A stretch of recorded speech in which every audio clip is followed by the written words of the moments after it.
Obrigado, senhor presidente, senhores vereadores, senhoras vereadoras, senhores e senhoras.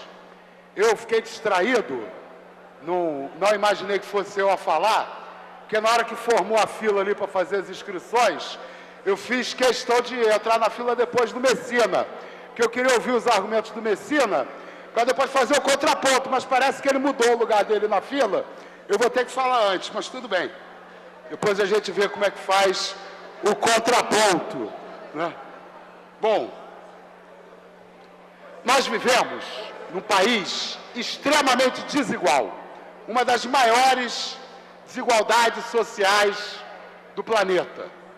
Tem várias razões que explicam a desigualdade social no Brasil e como ela vem se reproduzindo e aumentando a cada ano.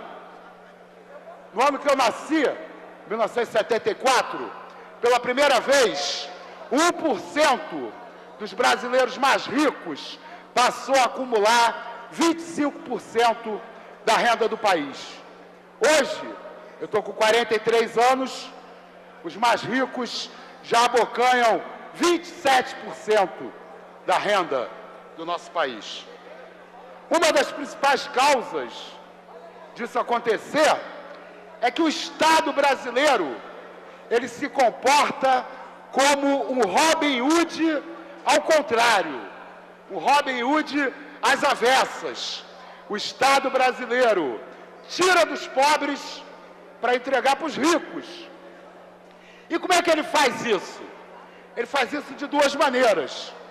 Na hora de arrecadar os tributos, o Estado brasileiro cobra os seus tributos principalmente dos pobres e da classe média, porque a nossa carga tributária, ela incide em mais de 70% nos impostos indiretos, os impostos sobre consumo, os impostos que são transferidos pelos empresários para a população no preço das mercadorias e dos serviços. Os impostos sobre patrimônio, sobre renda, sobre lucro líquido das empresas, sobre as grandes fortunas, ou eles simplesmente não existem, nunca são regulamentados, né? Ou os que existem correspondem a uma parcela pequena da carga tributária no Brasil. Isso faz com que no nosso país, quanto mais rico é o cidadão, menos ele gasta da sua renda para pagar impostos. E ao contrário, também é verdade. Quanto mais pobre, maior o percentual da renda do cidadão que é gasto com o pagamento dos impostos. Essa é uma das características mais perversas do Estado brasileiro. Porque imaginem, quando a gente tributa sobre o consumo, a gente não consegue alcançar os mais ricos. Um cidadão pode ser 1 milhão de vezes mais rico do que eu, mas ele não vai consumir 1 milhão de vezes mais do que eu. Ele não vai ter 1 milhão de geladeiras na casa dele, 1 milhão de carros, 1 milhão de imóveis. O consumo dele é pequeno, perto do total da sua renda.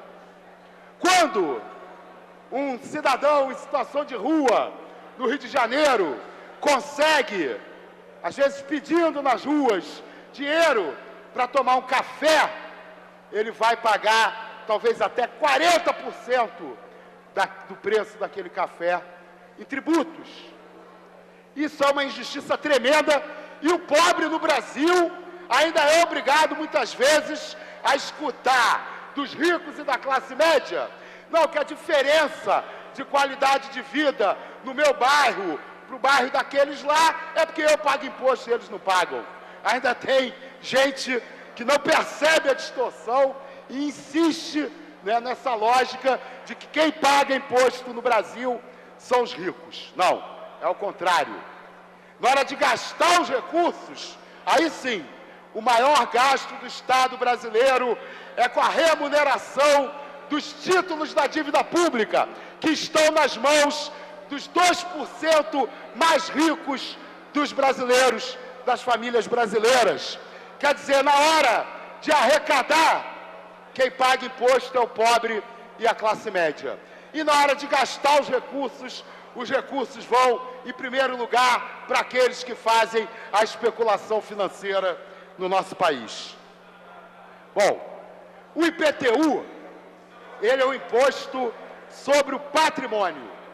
Ele é o tipo do imposto que pode ser utilizado para não só financiar os municípios, mas também para produzir um efeito de redistribuição de renda a partir do sistema tributário. Quando o IPTU, a planta do IPTU, fica 20 anos sem ser atualizada, o valor do IPTU pode até estar crescendo na arrecadação. Mas o que aconteceu nessa cidade nos últimos 20 anos é que do total de impostos arrecadados pelo município, o peso do IPTU vem caindo ano a ano, enquanto a proporção dos impostos sobre os serviços vem aumentando ano a ano. Então, corrigir a tabela do IPTU é importante para que a gente possa fazer com que esse imposto patrimonial tenha um peso maior do que o imposto que é transferido para a população na hora do pagamento dos serviços. Agora, para que isso aconteça, nós não podemos aprovar o projeto da maneira como ele foi enviado pelo prefeito Crivella para essa Câmara Municipal. Em primeiro lugar, eu não posso deixar de, falando já especificamente sobre o projeto, não posso deixar de reclamar da falta de transparência nesse debate. Todo debate sobre tributos deveria ser feito com muita transparência, com audiências públicas, com a apresentação dos dados sobre os impactos que vão ocorrer, tanto na arrecadação como no imposto concreto que cada cidadão e cada cidadã tem que pagar. Mas, gente, se nem os vereadores tiveram acesso às informações como deveriam, imagina o povo da cidade do Rio de Janeiro. Essa casa vai decidir algo absolutamente crucial a partir de um debate que está eivado de vícios. O governo não poderia ter reunido a bancada que o apoia, dado informações para essa bancada e não ter socializado as informações para o conjunto dos vereadores. Não podia ter sonegado essas informações para a população.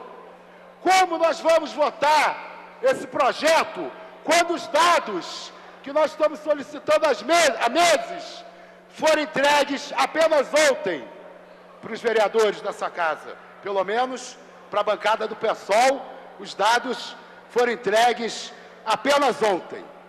Então, acho que, em primeiro lugar, esse projeto do prefeito não passou no quesito transparência e debate democrático. Como já foi dito pelos vereadores que me antecederam, o vereador Paulo Pinheiro, o vereador Tarcísio Mota, o projeto, como está apresentado, ele aumenta a injustiça social na nossa cidade. O prefeito Crivella, mais uma vez, está demonstrando que o cuidar das pessoas é dos amigos dele, é dos aliados dele, não é cuidar da população do Rio de Janeiro, de uma maneira geral. Como pode, como disse o Tarcísio aqui, a gente está prestes a aprovar um projeto em que imóveis de até R$150 mil podem ter que pagar até 47% mais de IPTU, enquanto imóveis acima de R$1 milhão vão pagar 13% a mais de IPTU. É evidente que isso aprofunda a injustiça do sistema tributário na nossa cidade e não melhora.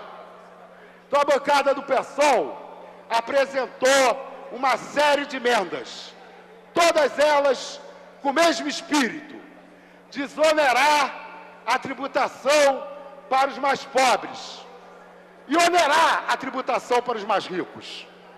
Queremos, sim, que uma parcela da cidade do Rio de Janeiro contribua mais para resolver a crise do que outras parcelas. E nós dizemos claramente, queremos que os mais ricos paguem a conta dessa crise. Eles são, historicamente, os beneficiados pela política que nos trouxe até essa crise. São eles que têm que pagar, com os milhões que eles abarrotaram nos seus cofres em cima da injustiça social da nossa cidade. Vereadores, senhores vereadores, senhoras vereadoras, nós temos pelo menos 2.000 imóveis nessa cidade que são imóveis multimilionários, que pertencem a bilionários e a multimilionários, que há anos enriquecem às custas do trabalho e do imposto do povo brasileiro. Nas nossas emendas, nós apresentamos alíquota especial para esses 2.000 imóveis que pertencem aos multimilionários da nossa cidade. Nós queremos que esses multimilionários paguem pela crise, que eles contribuam para resolver os problemas fiscais. Isso é justiça social. O projeto enviado pelo prefeito Crivella não é justiça social.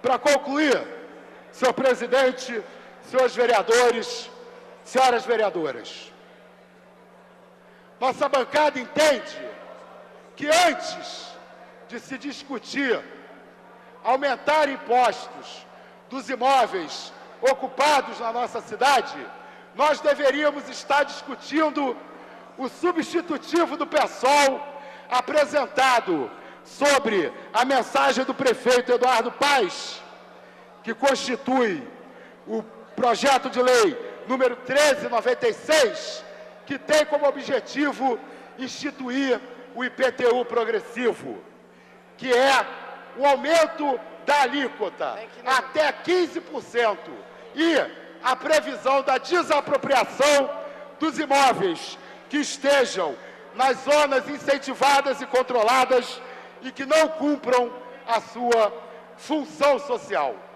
Eu quero aproveitar a oportunidade, senhor presidente, para dialogar com o vereador do Partido Novo, Leandro Lira, que publicou um vídeo nas redes sociais essa semana e que ele, acho que fez uma confusão sem intenção de fazer confusão.